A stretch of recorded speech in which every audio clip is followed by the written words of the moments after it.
The August ballot in Missouri has 4 statewide questions. One of them decides the future of taxpayer funding for Missouri state parks and historic sites. Our Missouri Capitol reporter Hannah Falcon found out how this tax benefits you.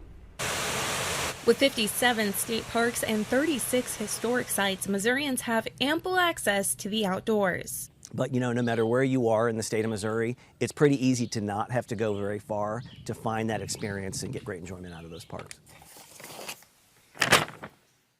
You could say entry to Missouri state parks is free, or you could say that Missourians have already paid for it.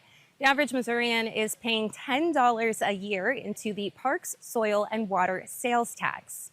It goes to fund things like water retention systems, soil erosion programs, and all those things that keep our water clean. Every time you shop, eat, or go to the movies in Missouri, you're paying a 1/10 sales tax that goes towards state parks, historic sites, and preservation for agricultural land and water.